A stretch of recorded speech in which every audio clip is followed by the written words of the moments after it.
Okay, so we've officially seen the Switch 2, and it looks good. Now, the presentation itself, at least the North American one, was an absolute disaster. I love it when audio is desynced the entire time, and I really love it when the stream freezes in the middle for a good long time, and then it comes back, except the audio never stopped playing, so it's now way off. And then even when that gets fixed, it's still back to its original level of audio desync.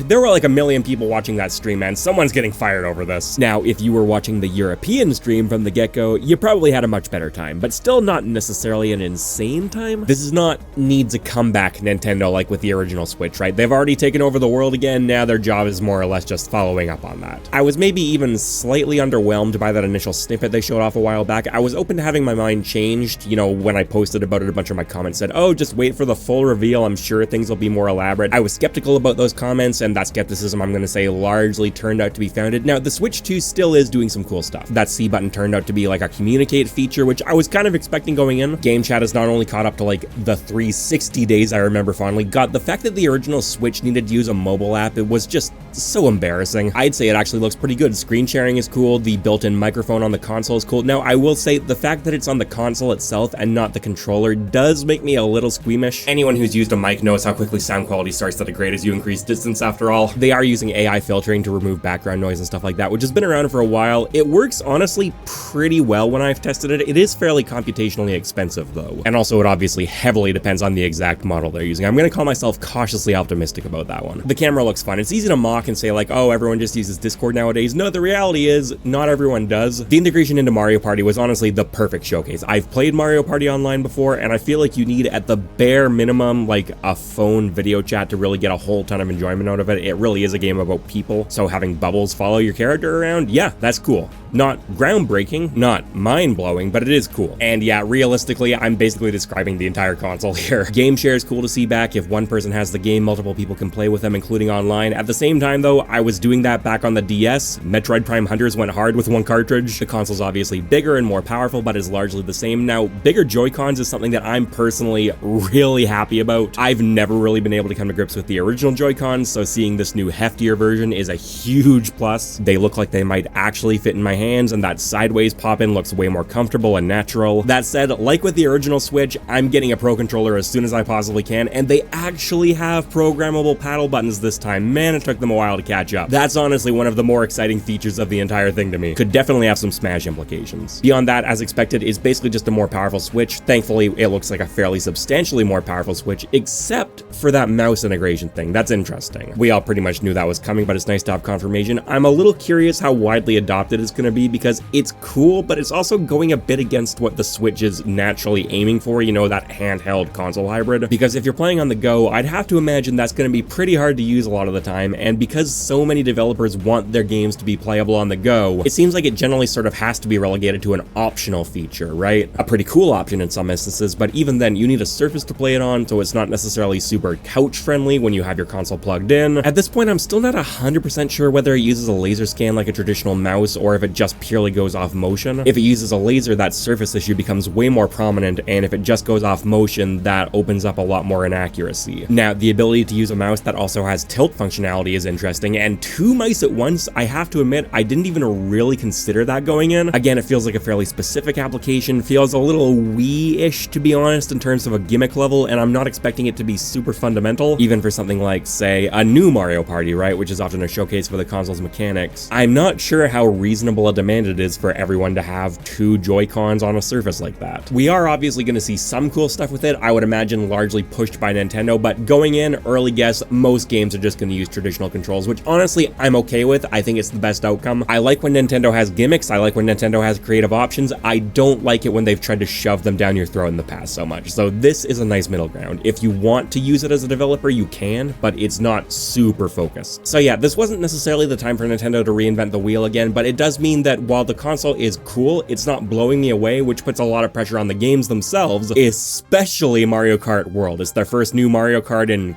God knows how long. It has big shoes to fill after Mario Kart 8 Deluxe. It's their killer app at launch, and it looks incredible. Okay, well, technically speaking, it doesn't look incredible. I think the graphics themselves are just okay, honestly. But as far as gameplay goes, I'm already sold. 24 players at once is gonna absolutely rule. I really hope battle mode supports that too. You can grind on rails, you can wall jump. I was wondering exactly where Mario Kart could go from Mario Kart 8 Deluxe. This was a great answer. This actually looks like a new era for Nintendo, but nothing is pushing that idea as much as being able to roam freely around the map. Oh my god, I can't get over how cool and genuinely exciting this is. I wasn't expecting Mario Kart to be the series really breaking from tradition here. It's always been one of Nintendo's anchors, right? And any formula shakeups it introduces, we're talking 2 characters in one kart, or anti-gravity, gliding, bikes, whatever. They're generally speaking fairly mild. Mario Kart is Mario Kart. You've got customizable characters, you've got full cross-map roads, with the one exception of the kind of lukewarm graphics, which is a concession I'm very happy to make based on the scale they're going for here. I'm honestly just so impressed by this game. This deserves to be a system seller. Now, the next game they showed off, the Nintendo Switch 2 Welcome Tour, was...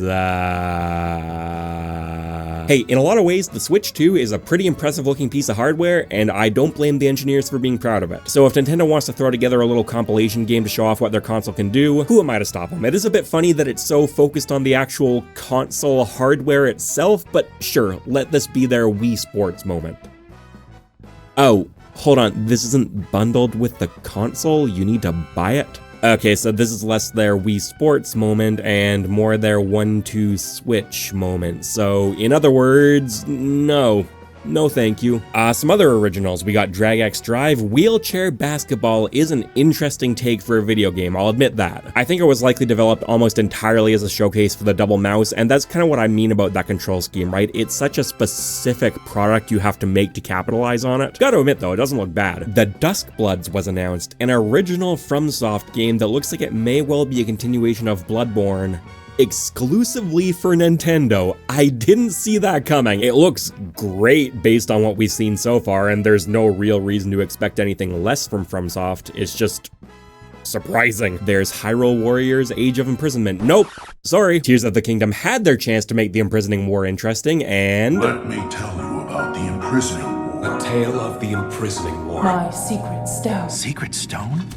Demon King? Demon King. Secret stone? It concerns the imprisoning war. My secret stone. That stone that you are wearing. So this is the first you've heard of any of this. On top of that, the previous Hyrule Warriors game already burned me once with their "here's an untold story from the hero of the wild games." Oh, just kidding, it's not actually canon nonsense, so no. You've lost me. Happy if you're a fan, though. Donkey Kong is here, not in a new Donkey Kong Country game, funny enough. This is Donkey Kong Bananza, and I'm still not really vibing with this new take on the character, honestly. I was wondering why he looked like that in the Mario movie, and I'm guessing Illumination probably got some heads up that this is the direction they were moving in, and I still think he looks funny nowadays, but that aside, oh my god, this game looks insane. 3D open world or open zone where you can fully destroy the environment, bury into it, carry parts of it along with you. Such a huge moveset showcased, so much creativity. I am 100% sold here. It's a shame it's not a launch title though, because this seems like a fantastic use for the Switch 2's new power. I'd have to imagine the original would struggle to run it. And also not a launch title, but also very exciting, we got a new Kirby Air Ride game, Kirby Air Riders, directed by Masahiro Sakurai. Now, while I didn't nail down Kirby Air Ride specifically, I did think Sakurai was likely to be involved in this and not in the capacity of Smash, so I was right, but from the perspective of a selfish Smash content creator, it obviously doesn't feel great to be right. This realistically means we're not getting a new Smash in the near future, which again, I was braced for and is pretty typical for console release cycles, but it does definitely sting. Still, the Kirby Air Ride fans have been more than patient enough, and Sakurai himself definitely deserves a break from the series, so okay everyone, enjoy your wins. Beyond that, we got the unsurprising announcement of a bunch of Switch 2 edition games, Super Mario Party Jamboree. Again, that's a pretty good showcase game, and it looks like it's doing actually quite a bit with the new stuff. Quite a bit of stuff does not necessarily mean substantial stuff, though, we'll see. And it's worth pointing out that, again, stuff like voice commands in Mario Party is not a new concept. Breath of the Wild and Tears of the Kingdom with hopefully stable frame rates at 60. That's awesome. Not necessarily worth buying it all over again awesome, but Nintendo's offering some kind of upgrade deal, which they didn't really go into a lot of explanation about, so hopefully it's reasonable. Also, the Zelda Notes thing, What the hell is that? You can get direction to different points of interest and you can share custom builds in Tears of the Kingdom, but you need to do it with a phone app? Why? We just ditched the whole phone integration thing. What's it doing back here? It looks incredibly clunky. I don't get it. We've got Kirby and the Forgotten Land with new content too. Pokemon Legends Z Alpha will be released on both consoles, no surprise there. Same with Metroid Prime 4, and the Switch 2 edition will have mouse controls. That is a good feature. And it also looks like maybe both of them will have performance and quality modes. Nintendo very rarely does stuff like that. I love to see it. Less great to see, while it's really nice that the Switch 2 is backwards compatible, I'm not a fan of that with certain games disclaimer they put up. What's going on there? Because it had better be like the vast majority of games. Backwards compatibility is not a new concept. Speaking of backwards compatibility, the Switch 2 is finally going to have GameCube emulation available. The fact that it never showed up on the original Switch is deeply shameful, but it's nice that we're finally getting it. That said, the games they're showcasing are a little worrisome. They went real hard on the Wind Waker, which doesn't have great implications for the Wind Waker and Twilight Princess HD, which are both still locked on the Wii U. I've had like an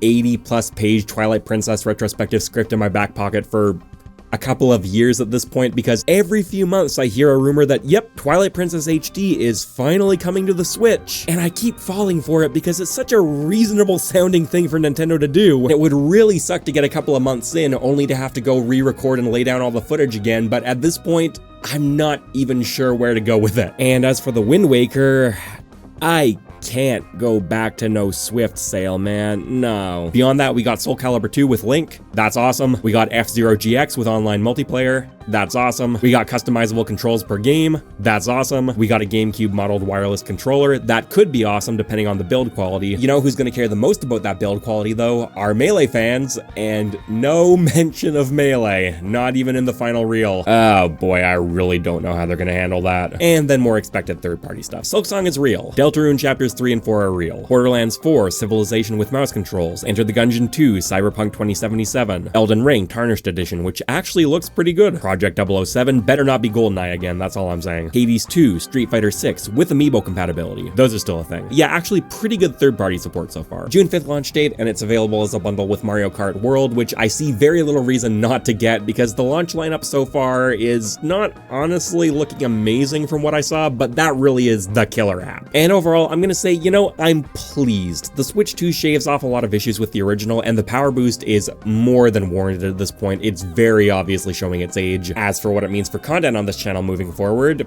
I honestly don't know. Like, if we get a Switch 2 Smash Ultimate Deluxe announcement or something, well, that's obvious. But even if we don't, or at least not anytime soon, hey, you know, a lot of those games still look pretty cool.